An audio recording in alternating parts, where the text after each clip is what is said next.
नमस्कार। स्वागत है आप सभी का। तो चलिए हमेशा की तरह आज के दिन की भी शुरुआत करते हैं द स्पीकिंग ट्री के आर्टिकल के साथ। तो आज के आर्टिकल में बात कर रहे हैं Gita as a stress buster. तो भगवत गीता की बात कर रहे हैं।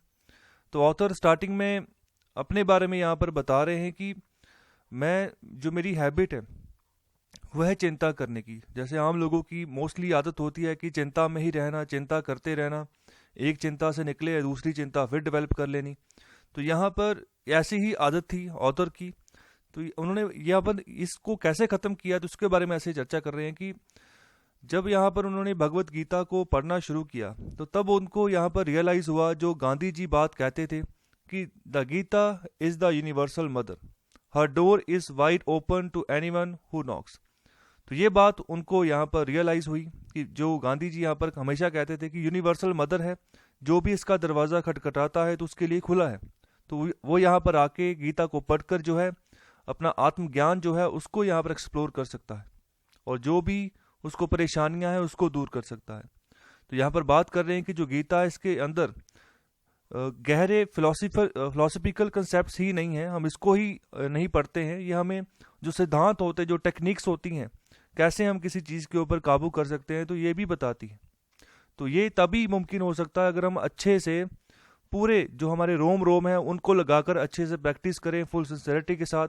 ओके, तो ये बहुत ही इफेक्टिव होगा और एक अनइमेजिनेबल ये कंडीशन होगी। आप इमेजिन भी नहीं कर सकते कि आपके अंदर कैसा बदलाव आएगा फिजिकली, मेंटली और स्पिरिचुअल वेज में। और आगे ऑथर बात कर रहे हैं उस श्लोक के बारे में। जिस श्लोक को पढ़ के बार बार पढ़ के जो इनकी चिंता करने की आदत है उससे इनको छुटकारा मिला है। तो यहाँ पर वो श्लोक है, abandoning all duties take refuge in me alone, I shall liberate you from all sins, do not grieve. तो यहाँ पर ये आयत कहती है, जिस श्लोक कहता है कि अपने सभी काम को त्याग कर मेरी शरण लो, मैं तुम्हारी सभी चिंताओं को, सभी पापों को दूर कर दूंगा, खत्म कर दूंगा। तो इसी श्लोक को और अच्छे से एक्सप्लेन करते हुए जो स्वामी चिन्मयानंद है, ओके, तो यहाँ पर वो भी इसी श्लोक के बारे में लिखते हैं कि जितने भी यहाँ पर गीता में और श्लोक हैं तो उसमें सबसे उत्तम जो है, नॉबलेस्ट जो है, वो ये श्लोक है और सबसे ज़्यादा कंट्रोवर्शियल भी यही श्लोक है। तो ये हमें सिखाता है कि हमें जो अपना धर्म जो है उसको कैसे निभाना है और यहाँ पर जो आपके अंदर की ईगो है उसको कैसे कंप्लीट करना है, तो उसके बारे में हमें जो है यहाँ पर सीखने को मिलता है।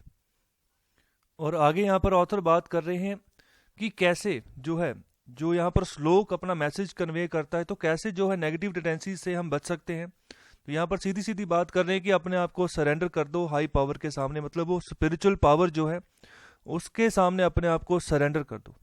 जब आप सरेंडर करोगे तो जितनी भी तरह की नेगेटिव टेंडेंसीज हैं, जो अनहेल्दी थॉट्स आपके मन में आती हैं, एंजाइटीज आती हैं, चिंताएं आती हैं, वो सब खत्म होनी शुरू हो जाएंगी।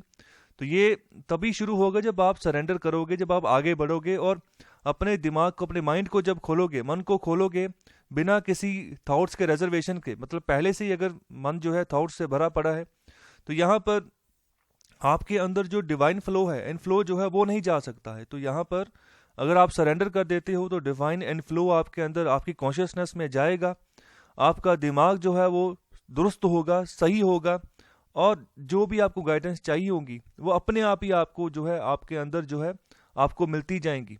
जिस तरह की भी आपको यहाँ पर सलाह चाहिए वो आपके मन के अंदर ही उसका आंसर आपको मिलना शुरू हो जाएगा अगर आप अपने आप को सरेंडर कर देते हैं।